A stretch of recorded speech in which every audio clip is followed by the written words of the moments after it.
So today I'm with someone which I respect a lot, an international stepper. Look at him, fam. He's been to Morocco. He's been to too many spots, fam. Where you been? To Morocco, Barcelona, Zimbabwe. International stepper. Not only that though, he's a chef, private chef, international chef, all around inspirational guy. I'm not even gonna lie, fam. You know what I mean? We're gonna talk about your journey in terms of how you quit alcohol, your fitness journey, your cooking journey. There's too much we're gonna cover, man. Let me introduce Chef Bibby to you all, fam. How you doing today, Bro, I'm good, you know. Thanks for having me, bro. I appreciate you still. That's all good. It's all good, man. Like, let's start at like the beginning, like. Well, Zimbabwe. You're Zimbabwean, innit? Yeah, and Zimba. So, like, where do you think that your food inspiration came from the most? Do you reckon that it came from Zimbabwe? Do you reckon it came from England? What do you think? Zimbabwe. I think a lot of it comes from my mum, also from my grandma. So, just growing up, watching how my mum would have a small little plot of land that she would just cultivate and do her thing. You know, my domasi, just the tomatoes and the vegetables, the kale, and bringing that all together and just seeing how she would we didn't have a lot, but she'd make the most of what we had. And I think that just made me think, raw, you can take something that's like this and you can turn it into something amazing. So I think that kind of lived with me, just being able to maximize whatever you have. That's where I get a lot of my cooking from, Okay, cool. And what do you think makes Zimbabwean culture special? What do you think makes it stand out, especially amongst so many other cultures? Like you got West Africa, North Africa, East Africa. Everyone's got their own thing going on, right? But what makes Zimbabwean culture so special and so unique? I think what makes it special is just the ingredients. I think ingredients would be the one thing I would say sets us apart. We take pride in our ingredients. So my grandma had a farm, so she took pride in obviously how everything will be cultivated and how using the right farming techniques that have been running our family for generation. And obviously my mom took that on, and then obviously I'm taking that on for my mom as well. So I think that's one thing that I found across Zimbabwe. So even when I visited now, even just the Nandos there, even the potato chips they use in Nandos there, it's different to the ones they use here. You can just tell that this came from the ground. This were made just down the road, kind of thing. I think that's one thing that Zimbabwe. I think that's what sets us apart. We take pride in our farming and making sure that the beef we use is grass fed and everything. So I think that's something that's just it's very integral. Like the ingredients is the most important thing. Okay, cool. But I've got one issue with Zimbabwean cooking or Zimbabwean cuisine in general, bro. Because when you open about Zimbabwe, I see the most confusing thing to me is why go on for the Zimbabwean desserts, fam? We've got nothing going on in terms of desserts. No one can prove me wrong on that. Nothing, fam. Other countries have got so many different things that they've got going on in terms of desserts, but I can't think of one Zimbabwean dessert right now. What do you think about that? I think it's good, you know. There's just too much diabetes in the world. I think it's good, you know. It's not good all this sugar, man. We shouldn't just be promoting sugar. And I think it goes down to our essence. Our essence is that a lot of our cooking is based on the raw ingredient. We cook to show what the raw ingredient is done. I think because we're from such a farming background, our main thing is okay, I've farmed this, I've made this sweet potato from the ground because of my farming techniques. You can taste the sweetness, you can taste everything of it, and that's what that's part of our creation really. So that's my theories into why we never ventured into desserts and all of these things, because we've got enough fruits. Because some of my best memories in Zimbabwe was going to a peach tree and getting taught the best testing fruit is the one that's hardest to get. And I remember even risking my life, the length I was climbing up. You'd think I should have been Tarzan and anything, and even just getting mangoes and everything. So I think where we got so many natural things that are just we don't really need desserts. I think that, I'm gonna put it out there. I don't think we need desserts like that. I think if you got good fruits, if you got good things, that's enough of a dessert really. I think personally that's why we don't be venturing out like that. Sham young peaches, ski some again. Skis, sham young peaches. You know about one day. That's the tradition we are going. Wait, so scary. Bro, don't bring back my PTSD like this, man. This whole interview got left. Nah, for But real. nah, I hear you though. Yeah. You know what? That got jamu quite. You know what's interesting about what you just said? Yeah. Yeah, I didn't think about it as well, but Mm. like obviously the fruits are actually a big part of what people eat. So This like, is it. Facts. mangoes after a meal or something like that. Yeah. So maybe that's our version of dessert. But the only thing I disagree with, I would want to see Zimbabwean dishes shine like completely. So like, True. you know, like if you I had hate- like a restaurant, I would love to see more Zimbabwean restaurants. I would love to see that. So like we'd have like our starters, our mains, our desserts. Yeah. People have 3 things to look forward to when they come to eat at a Zim restaurant. But besides all that, do you think that Zimbabwean food or Zimbabwean culture has influenced your style of cooking today? So, for example, in some cultures they have a lot of like raw food, raw fish. You get what I say? Like I think Japan's got sushi, sashimi. I could have said that one wrong, but you know what I mean. You know what I mean. They got a lot of raw food that inspired their dishes in it. What do you think about Zimbabwean food? Is there anything in particular about the way food is cooked or prepared that's influenced your cooking today? Yeah, 100%. Like, so my style of cooking is like take your time with it. So, you know, if you ever go Zim, it's like they take their time with the cooking. Like I've seen them get a whole cow, yeah, do the matting. I've seen chicken running around headless, like blood everywhere. And like this is part of the cooking process. Yeah. I've been there when they like choose what chicken you want. Like that's the thing was mwana you choose what chicken you want to eat. You choose what goat you want to eat. So like they take their time, and then like it's a whole thing. There's a whole fire. So I take that into like I think one of the things that we do is like grill. Mm, So we're big on right. barbecue. So for me, I've classed myself. My specialty is a grill chef, and I think I just think there's just something about like cooking with fire that just makes our cuisine like go the extra mile, and like our stews take their time. Everything is cooked like slow cooked Mm. like over time, and also like going back to the farming again, we really take pride in the raw ingredient and like making sure that the raw ingredient itself is as like tasty as it can be, and then everything else is just gonna go up from there. I definitely agree with you, bro, especially with that slow cooking point. Mm. There's just something about where if you boil something or if you slow roast it in the oven, the way that the meat becomes This is what tender. I mean, man. Shout out tendon, shout out Unks still. Oh, yo, shout out to Unks Unc. needs to do a DNA test. I think you got some Zimbabwe in you He still. is, fam. For real. He's 50% Zim. And then you moved from Zimbabwe over to England. Yeah. What was that move like for you? Bro, it was a lot, because like I feel like in Zimbabwe, man just had bare freedom. Like I could go anywhere. Like I could just walk everywhere.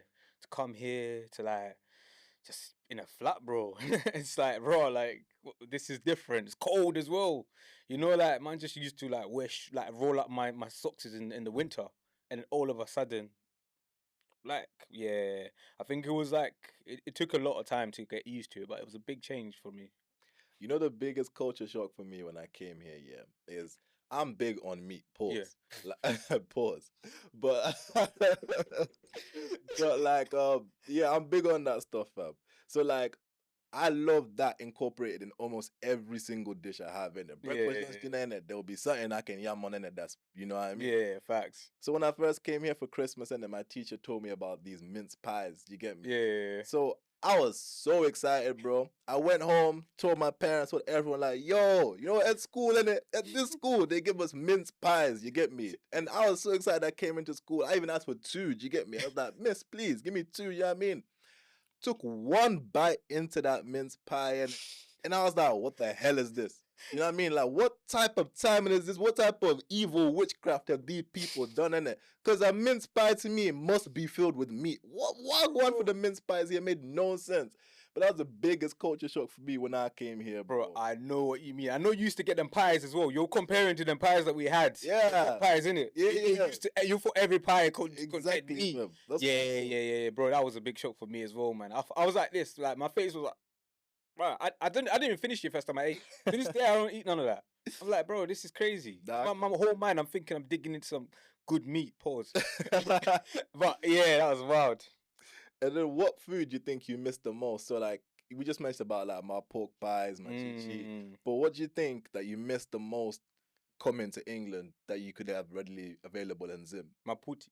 My putty. Nah, I think my putty. But obviously sweet corn in it, like corn, Yeah. like grilled corn, like just on the street. that like good quality corn. Like just I missed that. That was one thing that I just liked. Every time you go in my frizzy. Ah, my freeze. That's our dessert, bro. That's our natural dessert. Oh, that's My true. frizzy is our natural dessert for real. I think that's it.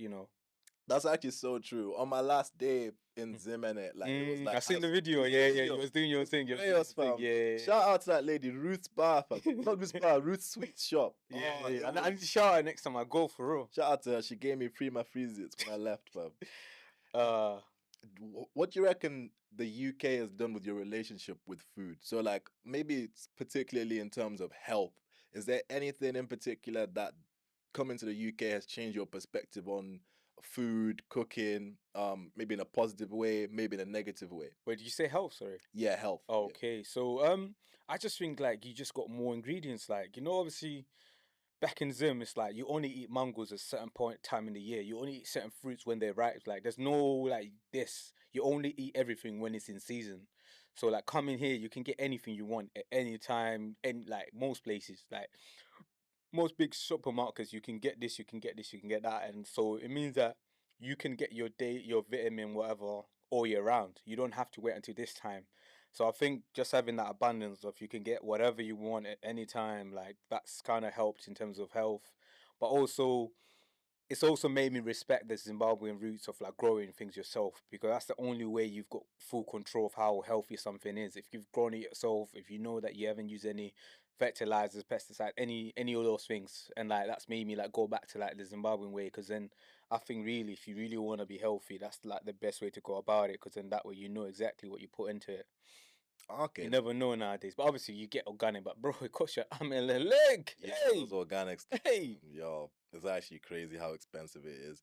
One of the things which actually is a bit frustrating, Mm. I think, about maybe like the UK is I do think it's a good thing to eat healthy. I do think it's Yeah. something that should be encouraged, promoted, Facts, especially to kids when Yeah. they grow up. But I think that more needs to be done to make it affordable. Like it can't cost that much to have healthy food. You get what I'm trying to say? Like there needs to be some sort of incentive Yeah. program, something that's done in it to make that more affordable because it's important in it because at the end of the day you want less people with health issues as they grow older, people to be more free, to have the ability to be able to like have a functioning body in it. And I think that food is a big part of that. I think more needs to be done to make it healthier, in I my opinion. I No, agree for real. cheaper, not healthy. Yeah, I think there's definitely like things, but bro, like I think over here, like there's like so much competition, and everyone's doing this, everyone's doing that, and there's just so many things that are like the food business is a whole thing.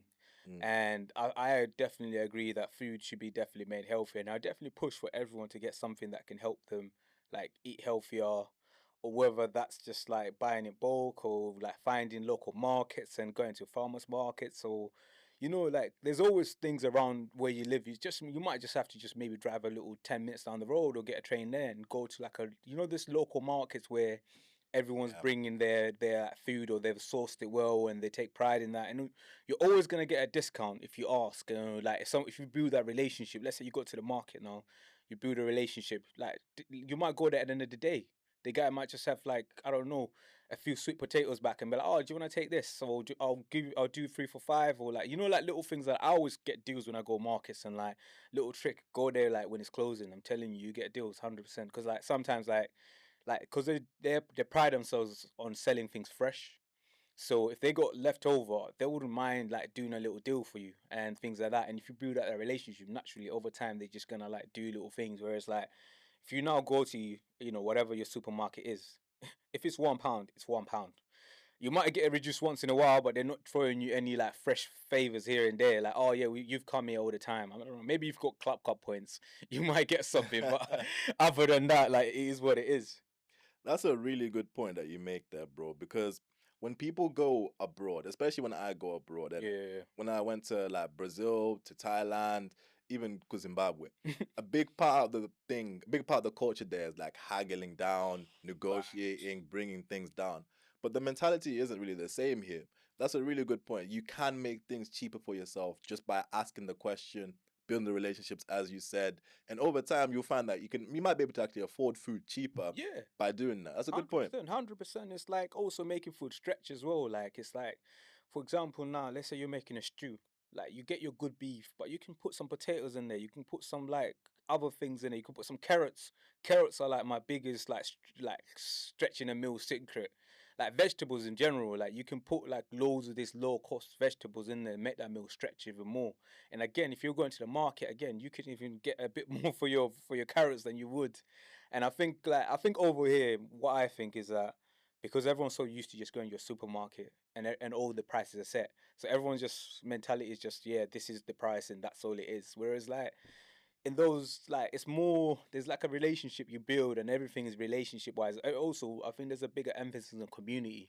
So like where is the community? Community is more like a dialogue. It's like we come together to like an agreement and this works and things like that. So I think yeah, like I think everyone definitely need to go to their local market or go to different markets or even if you're visiting somewhere, make sure you go to the market and see what you find kind of thing. Nah, for real. And what I love hearing from most people which I talk to is Mm. where did their journey begin? Like Okay, for yeah, yeah, you, what was the moment or what was the first time that you looked back and said, wow, like I love cooking. yeah. This is the thing for me. Yeah, I mean, like I used to cook for the family and that, and I think like when I think my dad when he told me like he looked at me and said you should be a chef and like he just said it like my dad was a man of few words.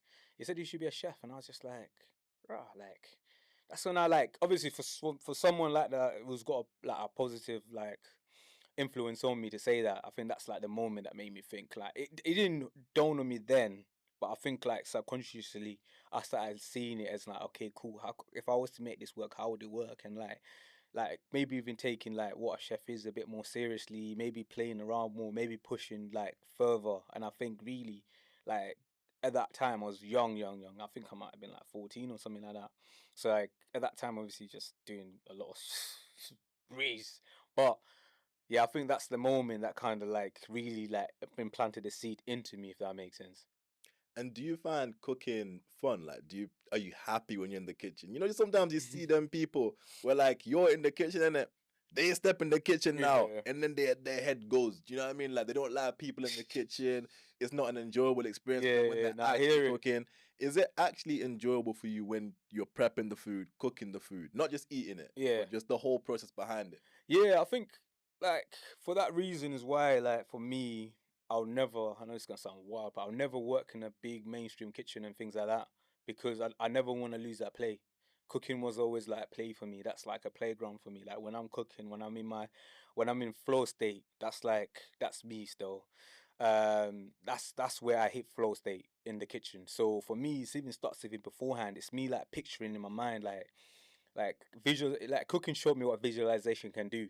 Like you can apply that to anything in life. But when I think about how I'm gonna do an event, when I'm thinking about a dish and I start visualizing like how I want it to look, when I start going into like to the market, get picking up the fruits, when I'm going to the butchers, just talking to the guy, like, okay, I'm trying to do this, like I want to use this type of meat, but what would you use? And he might be like, oh yeah, you know what, we can do this, and like even just the research behind it is like if you want to make the perfect burger, like you can go to the butchers and ask them to put like, all right, I want 20% of this type of meat, 20% of like rump steak in there, and like you can do this and you can get like a unique tasting burger.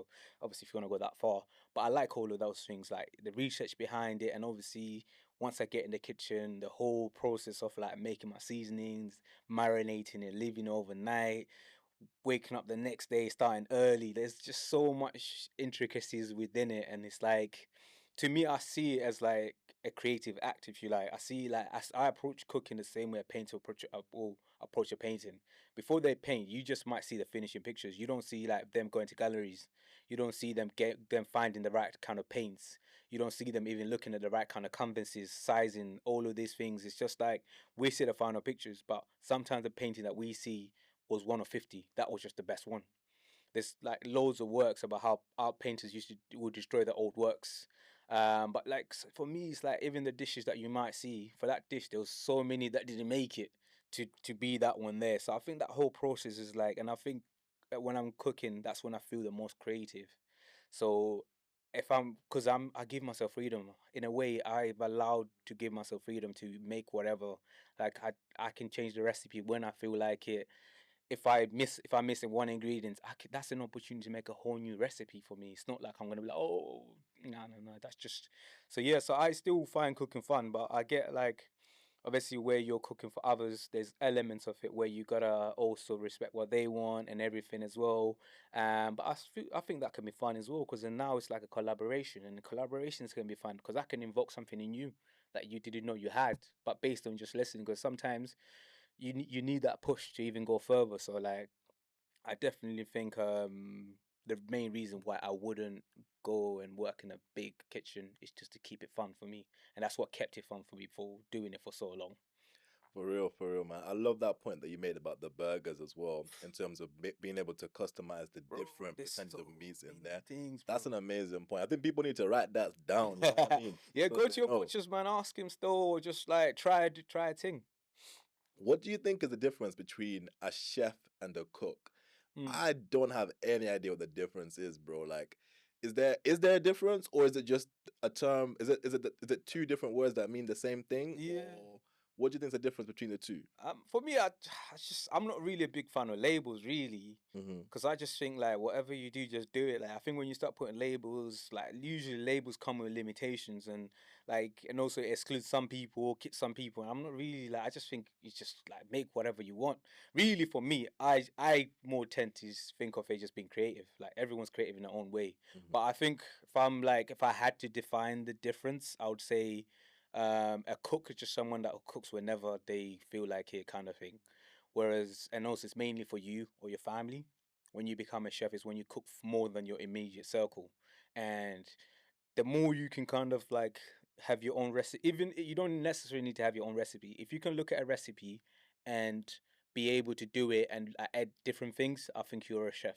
To be honest, if you can just like go in there and just like see something and then elevate it. Anytime you can elevate something from here to here, you're a chef. That's it.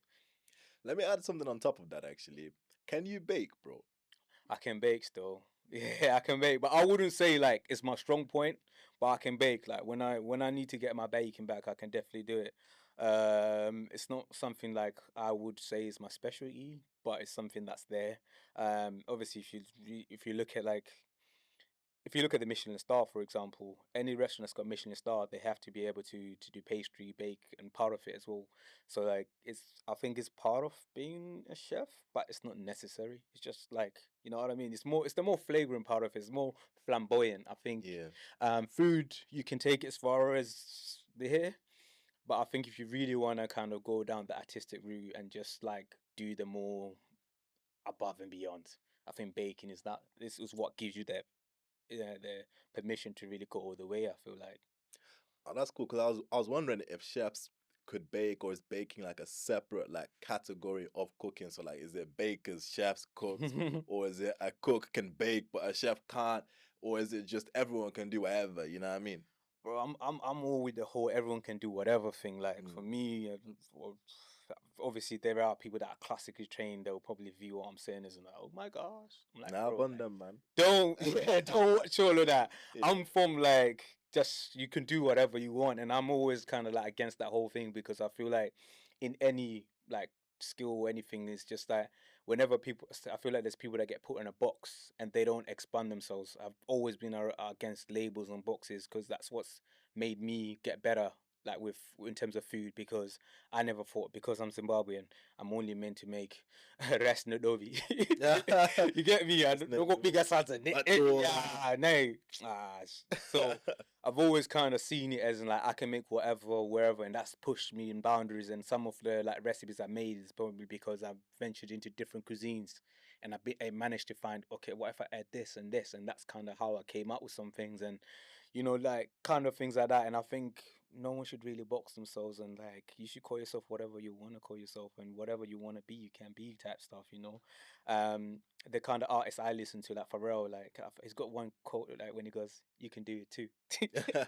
Bro, you need to edit it. We need to add the Pharrell thing when I That's say real, this. yeah. You can do it too, bro. Like I'm just thinking, like I feel like he's one of the most creative people we've had, and like even like Virgil and like all this. These are my superheroes, and I see them, and like their message is like you can do whatever. Like Virgil can like direct a music video, he can like do cover art, he can do a fashion show, he can DJ. Like we shouldn't put ourselves in any box. And I'm the same way with cooking, and you should be the same way with whatever you're on. One thing I want to just touch back on that you mentioned a Mm. minute ago was about the Michelin star. Yeah. So in different sports, in different categories of things, Mm. everyone's got the highest honor, the highest praise you can Yeah. get. So musician, you might be a Grammy. You might want to win a Grammy. Yeah. If you're a boxer, you get the undisputed title, like the boy Terence Crawford. Mm. What about Gold. the Michelin star makes it special? Is that the highest honor you can get as a restaurant? Is that the highest honor you get as a chef? Could you just explain that a bit? So the Michelin star really, it was like it came, if I'm correct, it came basically on like how how far you're willing to drive for something, and like if you've drove somewhere, if you think that is worth the drive. That's how they used to like measure it basically. Michelin, as in the tires. That's how they kind of came about with it. Oh, So for that's how it real? started, Mm. kind of thing. As in, like, if you were to drive like 50k and you went there, you had the food. Was it worth the 50k drive? So you would just rate it on there, and then obviously you extended further on, and they've got like people that are just secret. You don't know who they are. So these people go around restaurants, and they judge the food based on, okay, like the chef's personality, the food, like the knife techniques, like the service, obviously how it tasted, and like, presentation, every like aspects of it. So really, it's like it's one of the top ratings that you can have, but also you can get other things as well. But also there is a list of like top 50 restaurants as well. So like I think if you get Michelin star and you get that you're on that top 50 list, that's like, yeah, that's the Ballon d'Or, to be honest. Yeah, and I think, yeah, it's definitely something to be recognized. But again, me, I'm like, as long as the people you cook for feel what you're doing, you've won. That's it. Nah, for real, I agree with that. Is there any chef in particular that inspires you? Um, Yeah, I think I take something from like a few chefs. Like I think recently, like I've been trying to just do my own thing, but like to name them off by heart, I forget my man's name. But I seen him on like on Great British Menu. He's got, he'll come back to me. Basically, he's got a piercing there. Pause. He's got like, he's got dreadlocks, and like, yeah, bro. I feel like he's the coldest because like to see someone that looks like man just do what he does, and like it made me like think, raw, like you can really take this to a next level. Like he really does that, like Michelin star level like cooking. And when I was watching that, that's the one season I've ever watched all throughout really, because like I just felt like I could relate to man, and like, yeah, his cooking techniques was like I seen him take it to different level. Bro, I'm sorry I forgot your name, bro. Like, yeah, you're my hero Don't for worry, real. I'll edit it. We'll put the name here, but yeah, bro. Like I think I try not to like, I think sometimes like if you follow too many things, you can't kind of get lost. You're trying to do like too many things. For me, if I had to say to one, that's my man still. Nah, for real. And as a private chef, I want you to keep it a G. Like I want you to keep it Yeah. 100% honest. I'm gonna ask you two questions, Alright, right? cool. What about other private chefs annoys you? So is it, I don't want to put any suggestions out there, Yeah. but what about other private chefs annoy you? Um, I don't know. I don't get annoyed easy. But I think like sometimes like I feel like obviously in the social media age they make it look like easy, like if that makes sense, and like they don't always like show the full picture of it, if that makes sense. Like, oh yeah, they all like da da da da, I just done it. Like it's not always like the full picture of like the whole Like the kind of, challenges and stuff. yeah, the challenges. And also it's like sometimes I don't see as much of them catering to the person they're cooking for. It's kind of like I've got this winning menu and we're just gonna keep doing it. Like there's no like Mm, improvisation, if that makes that sense. finer touch of Yeah, this like, person might prefer this level of yeah, spice or yeah, and I think prefer this sometimes level of. once in a while they gotta do an event for their people, man. Like just do a big event for their people as well, man. Just like let everyone come through and all that. Like obviously it's good to like do the small ones, but sometimes do one thing for the community and that. But yeah, I don't know. I don't really be watching too many people like that still, man. You're trying to put me on the spot. And then what about clients Mm. annoys you? um, Maybe not the clients you've already had, but and you're trying to make just me lose in general. business, bro. No, no, Nah, I'm just in playing. general. Like, Yeah. what in particular things like may like irk you, or you may think this is not a good Alright, thing. yeah. Now I got Yeah. one like this, yeah, straight. Like I'm keeping it 100, yeah. If you're gonna like book me, don't book me on trying to do all this budget thing, bro. Like if you like, my whole thing is I wanna find the best ingredients, find like the best like things that we can do to elevate what you're trying to do. I wanna give you that quality, and that unfortunately food isn't free. And my type of cooking is more celebratory. It's more like a celebration, if you know what I mean. It's more like I'm trying to give you something that you wouldn't get in a restaurant. So I'm really trying to cater this experience to be like a once a year experience. So where I'm talking go, it's I take pride in being able to source some of the best ingredients you can get. So it's like if you're gonna hire me, just know that like we want to use the best quality things that we can get because that will have a big impact on the end product. So so you gotta come correct kind of thing. Because I feel like whenever I do something, whenever I hire someone for everything, I've got expectation of what I want, and I'm willing to pay the price for that. If that makes sense, I'm not trying to like haggle and da da da. I respect everyone's craft. Like man, see me my team roles. Like, I didn't pay. Like you get me, man. I had to spend a year. But anyway, that's neither here or there. But you get what I'm trying to say. I think No, but obviously, I'm willing to work, but it's just kind of like for me, where my craft is, I'm willing to, I want to do certain things. And, think about footballers. Cristiano Ronaldo's not going to be playing at your five-a-side, bro. Because, like, the pitch is not going to be right. All of this is going to be right. Like, the climate is going to be needed to be done for me to do what I can do, if that makes sense. Also, your kitchen's got to be right as well, man. Like, we can't be doing this in your student kitchen. Nah, not that like, I get students to hire me, but I'm just saying like everything has got to be there, kind of things like for me to do what I need to do. For example, if you want to have me to do barbecue and grill, and you haven't got a garden, like where are we going here? Yeah. And then what are some of like the positive things? So like obviously we talked about what annoys you, Yeah. but what do you think is some really good things that you've seen private chefs do? And then likewise, what are some really good things that you've seen clients do? Yeah, no, I think I seen one private chef and they like made like a menu, like a veggie menu. I just thought that was beautiful how they elevated all these vegetables to just suit the event, and obviously the person on the other side. And I think like that's really that personal touch. And I think that's what when you're cooking for someone and you're doing that, it's like a relationship, and you're really bringing their dream, their idea to life, and that's what your job is really, to kind of just being that mediator or the person, that vehicle that's gonna get them from here to the ideal reality, really. I love that, and I just like how like everyone is like, you know what I mean. Everyone's just taking it on their own to be able to you can do your own thing and you can have your own style, your own personality, and you can do. And I love seeing all of it, like I really do. And I just think yeah, everyone should be able to express themselves, and I love seeing the work that people are doing out there still.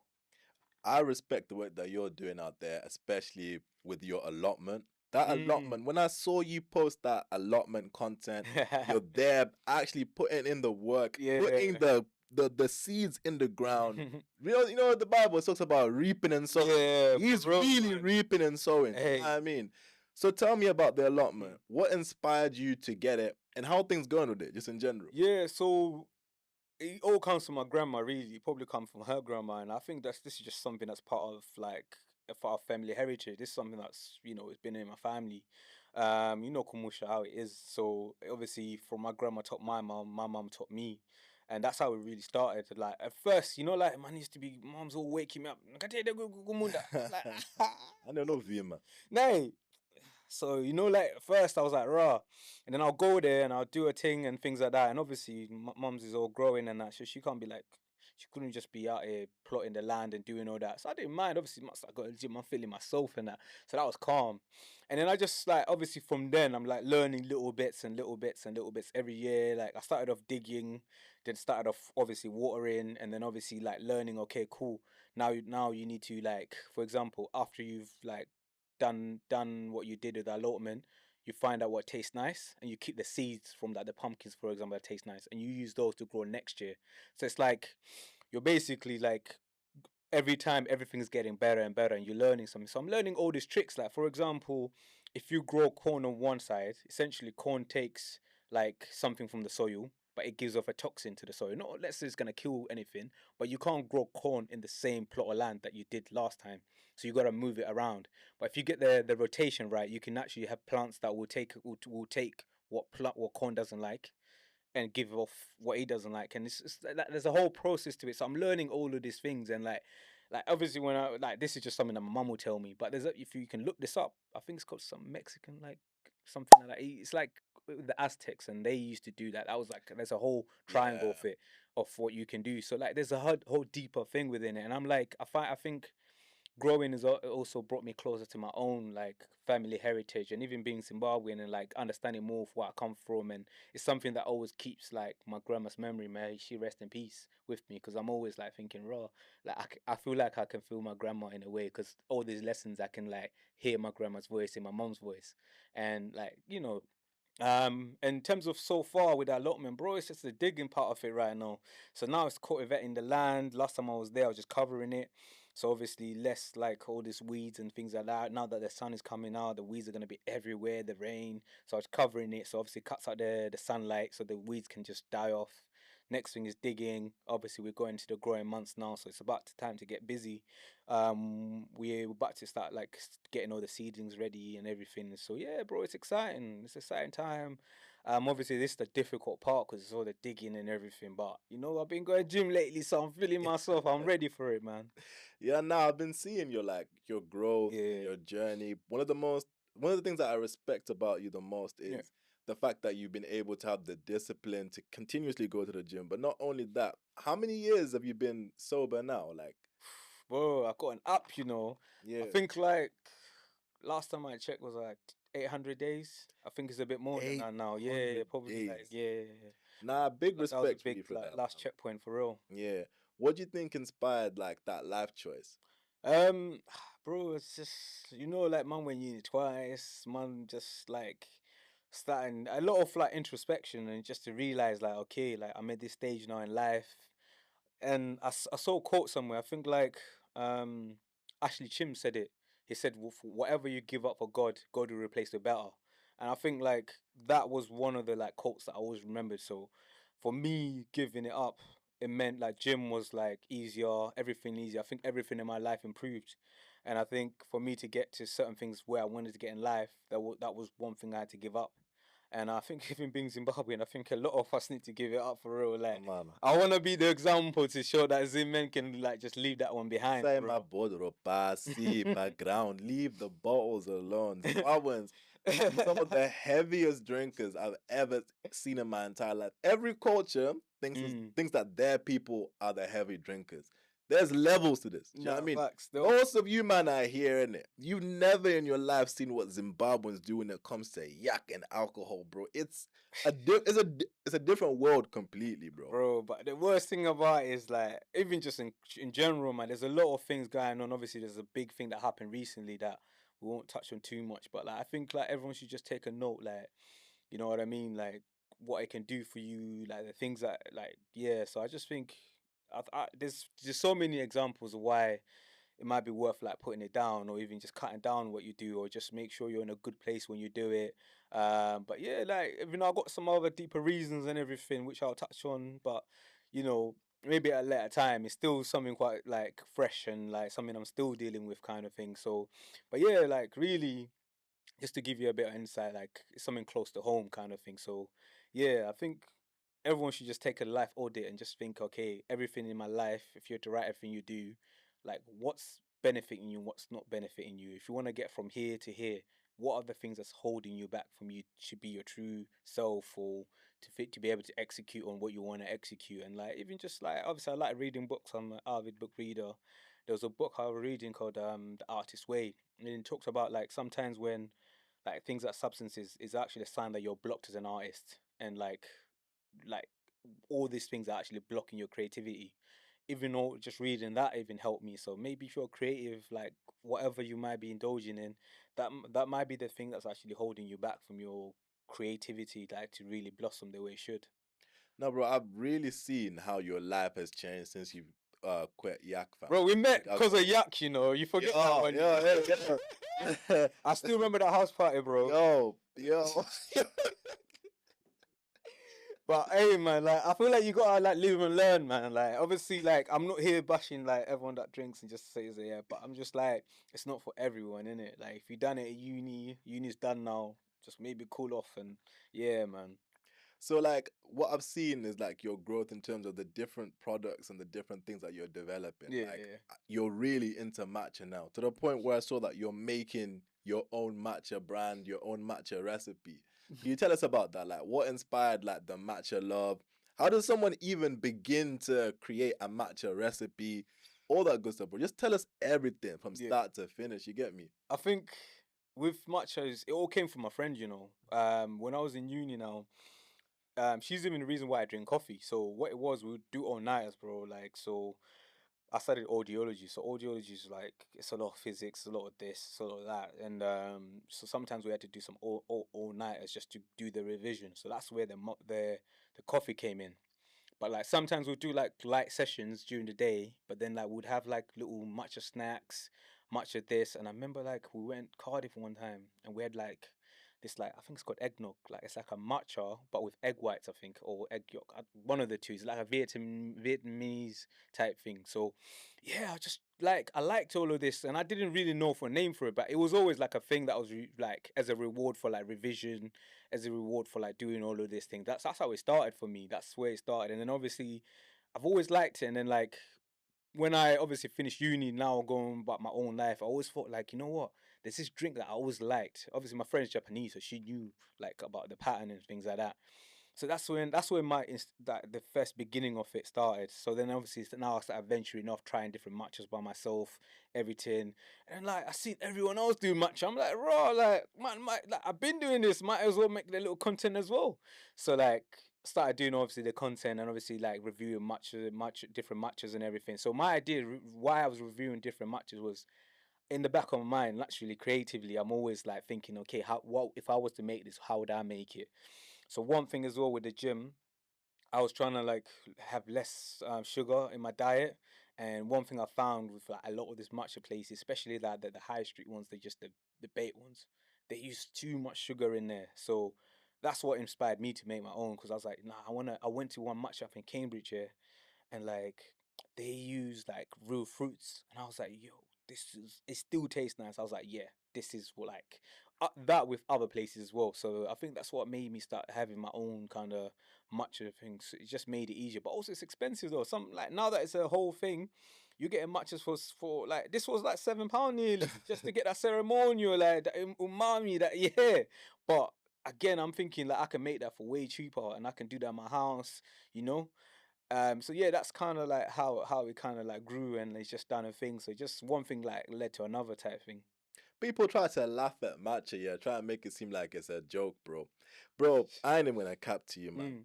Mm, You know what? This is an embarrassing story, fam. I was actually one of those people I even yeah. kept you, fam. Bro, I saw people with matcha and I was like, what? Why going for this drink that everyone's drinking? Blah blah blah. And then yeah, I realized that I drank it too. Do you know what I mean, bro? I went to Japan and I saw this drink in it. It was looking nice. Yeah. Got them to make it. I got it.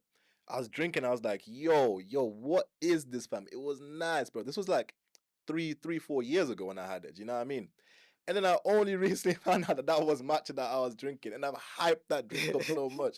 So shout out to matcha, yo. People should not hate on it, but I do agree with you in it. Like, I love how you've taken like a problem that people, well, that yourself was facing in terms of Mm. the price of something, how sugary it was, and then you've come up with your own solution. Like that sort of like conviction and hard work is something that I think people should aspire more to do.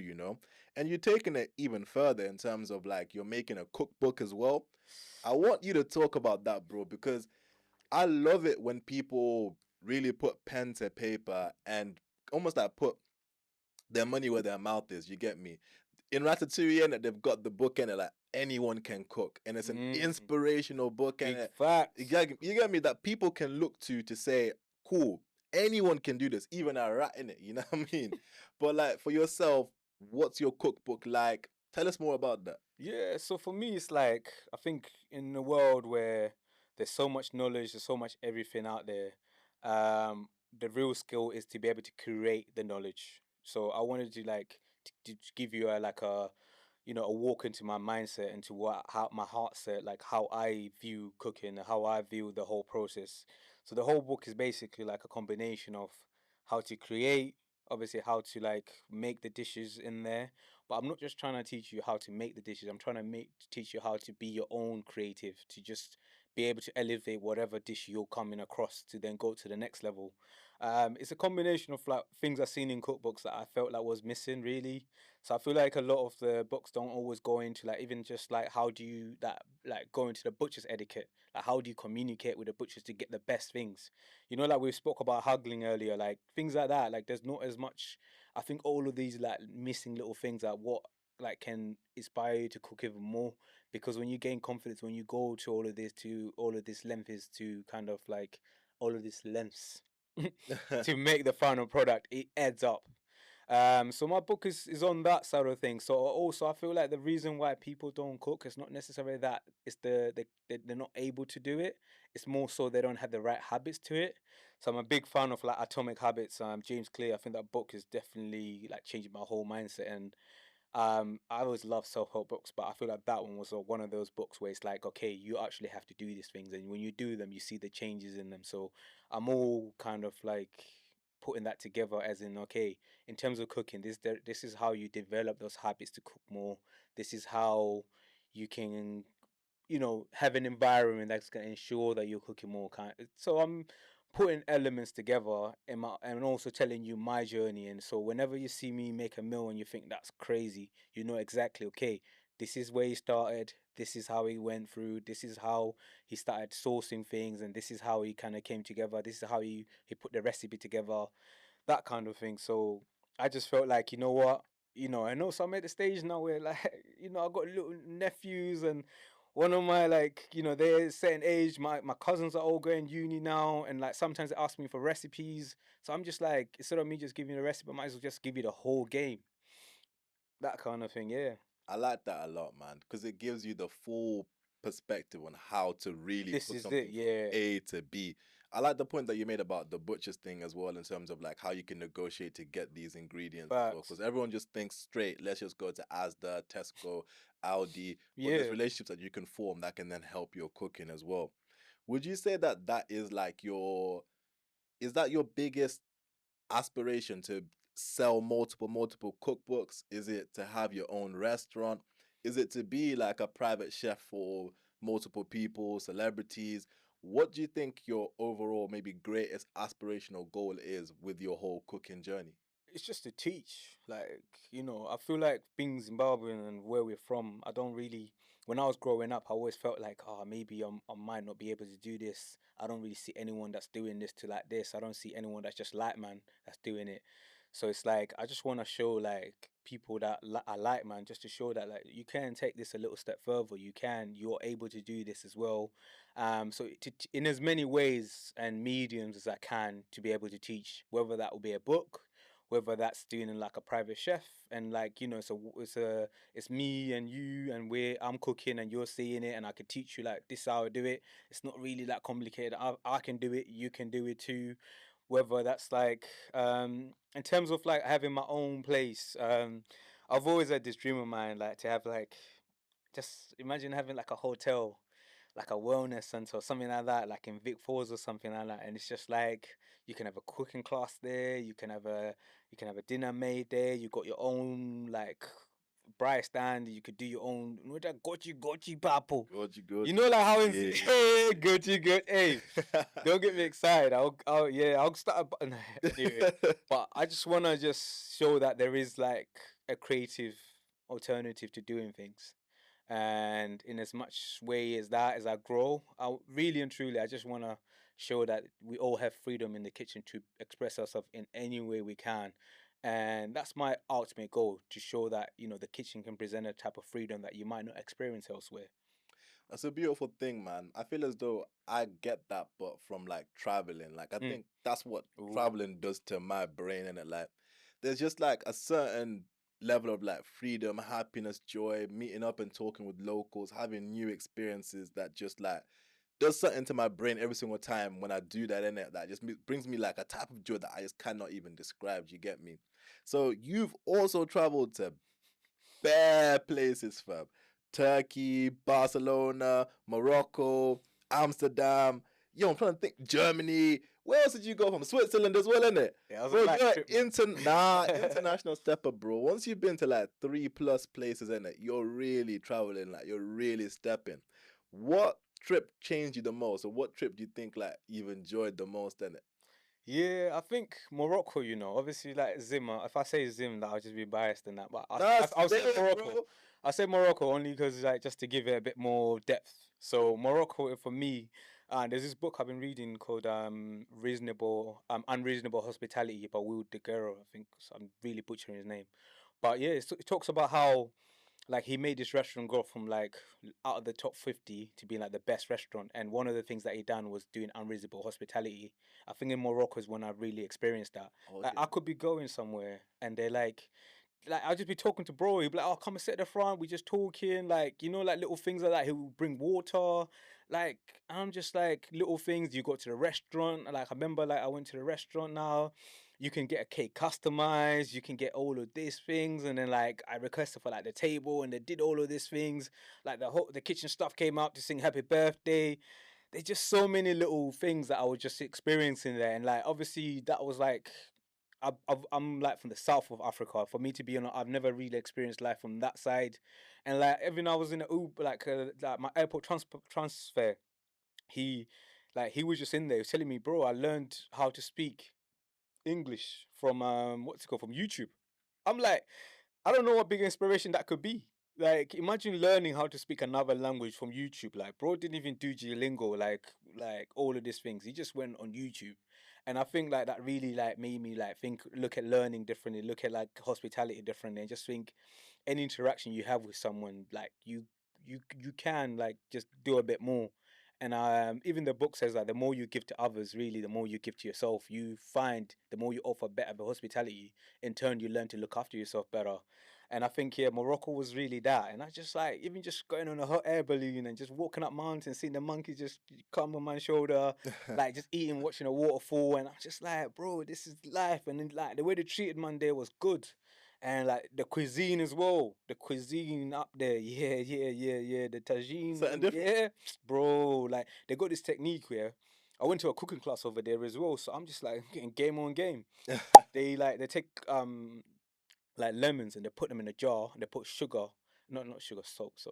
They put salt and they leave it for like 6 months. And like that, the way that seasons the chicken, crazy. But yeah, they got a whole technique called. But yeah, bro, it's all these little things, and I think like it just made me look things differently, and like I came back a new person, and like yeah, I think after that I'll probably be like Turkey, and then like Zim is one number one though. Bro, Zim, honestly, what I'd encourage all Zimbabweans to do, and like on a real talk, yeah, I felt as though I love Zim in it, Mm, and I felt as though every single time I went Zim in it, like my time in Zim compared to a tourist time in Zim were completely different. yeah, Like Bibi said in it, like we go Kumusha, see family, do this, do that.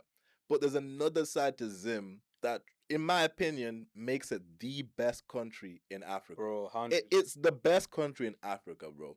You've got Victoria Falls, which is a world wonder.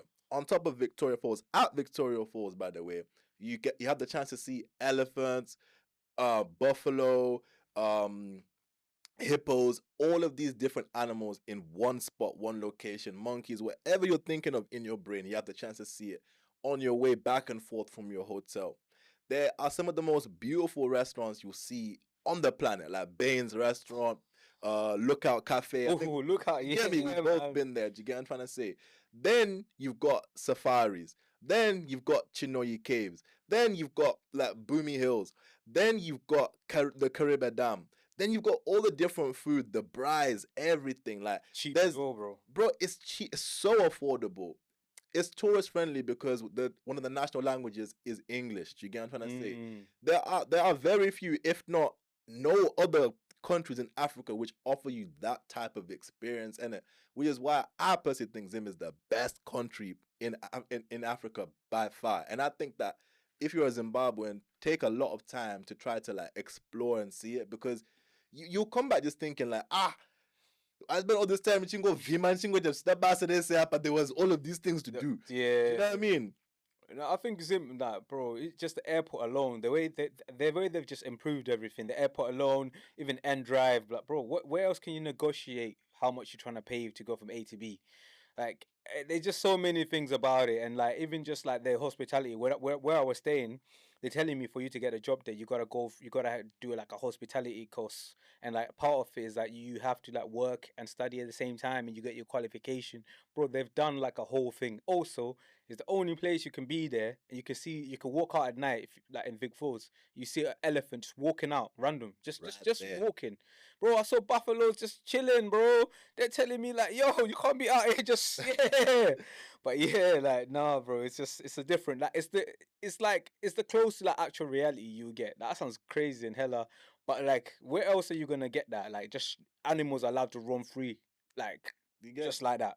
But there's no other spot on the planet where you can be inside a world wonder, on top of a world wonder, and view it from like 16 different viewpoints. The biggest waterfall on the planet is there, bro. But Facts. I've got two more questions that I've got for you. But before I do Cool. that, and I had to give you your flowers, bro. What I'll say about Chef Bibby, and is that like, bro, there was a time where I had I think I had like 100 or 200 followers in it. I'm posting bare videos, you know what I mean? Back against the wall in it. And I see Chef Bibby reposted, liked, bookmarked your post. You get me? At this time, you've got like what you got 1K followers, something like that, yeah? This was Bro, growing, bro. you get me, fam? Like this guy has 10 times the followers as me. Do you get what I'm trying to say? And he's showing that level of love. I want you to understand what that means, fam. Like, name other content creators which have 10 times the followers as you that show that same level of love. And I'm not gonna just say it from my POV, fam. I see him in everyone's comments, fam. I see him bookmarking, reposting everyone's things, bro. Like, that's one thing which I'll say. I'll give you your flowers, bro. If no one else does in it, I will, fam. From a content creation standpoint, in it, you have my respect almost at the highest level. You I get love, bro. Appreciate you still, but bro, look where you are now, bro. This is a setup, bro. Look what we're doing right now, bro. all the I saw this already, like, but see when you started, like, cause bro, you always traveled, yeah. And I was just like, obviously, I see what you're doing, but I was like, yeah, bro, you need to take this. When you started taking that leap of faith, I was like, yeah, I gotta get behind this, cause I seen what you done, and I just think like you were just clips here and there. I'm like, brother, you tell me about I've traveled, bro. You've been to countries. Like, bro's been on a helicopter in like 20 different countries. I've seen him in Rio on a helicopter. I've seen him in Zim on a helicopter. I've seen you do a mad thing, bro. I'll be waking up here. You know that you're the type of person that bro, you're the type of person here to be. You wake up here, you're seeing man just like in a whole different country. You're like, bro, when did this happen? Like, what's going on here? Nah, for real, man. I love it, man. So when people are watching this interview, what do you want them to understand about you as a person? And what do you want them to take away? What's like one message? I just want to take away that like, look, creativity is access is available to all of us. And like if you see your people do a thing, like yeah, man, support their thing as well, and just like get in the kitchen and do you, because like yeah, being in the kitchen can actually like save you money in the long run. I know obviously my cooking is kind of like sometimes I go a bit above and beyond, but that wasn't always how I started. Like I was started from like humble beginnings, and like I just elevated one at a time, little bit at a time, and I elevated that, and you can use that to anything, like wherever you are, whatever your kitchen's looking like. I was a student for like 2 degrees, so I've cooked in some dire kitchens. Like wherever I was, I remember like one point I was living in a gaff. Now I had a microwave and a Bando, yeah. bro like that. I had a microwave and a kettle. I remember I used to make my noodles in the microwave. I used to make an egg in the kettle, and I had to hold the kettle thing down, so then it doesn't it goes past like the thing. So then the thing was I had to like scoop it out with a spoon, like doing balancing, and then that way like little thing. I still added a little seasoning into the thing in the noodles, and I was living like that. But just because I was doing the microwave and the kettle doesn't mean I stopped like trying to be creative and elevating what I was doing. Man will still get the mixed veg and everything, bro. I was living like that, so that didn't stop me. And even then, I still learned like, okay, right, if you add this spice, it tastes like this. If you add this spice, it tastes like this. All of those things, yeah. Like it doesn't matter where you are, it doesn't matter what you have. Like nothing can stop you being creative. Sometimes having less will make you more creative, and that's one thing I just want to take. Like obviously, man's worked hard to get to a certain point. You can do it too, as in like you can be creative, and you know what? Bro, I want to give you your flowers as well, you know. Because, bro, like, for you to do what you're doing now, even the questions you're asking, man, like, I feel like just job interview, you know. Real, bro. Like, I appreciate you, bro. And, like, just for you just to travel and show people, like, look, there's a way you can travel for, like, for cheap. Sometimes I might not even go to that country, but because you've been there, the way you document and the way you give everything, like, even if I do go, I know, okay, raw, I can get the I can actually spend this much. I can go to the restaurant. Okay, cool. That's the etiquette, how you maneuver around this country. Cool. There's a way I can actually get that like that accommodation cheaper. I can go travel like this. I can travel like that. It's lit, bro.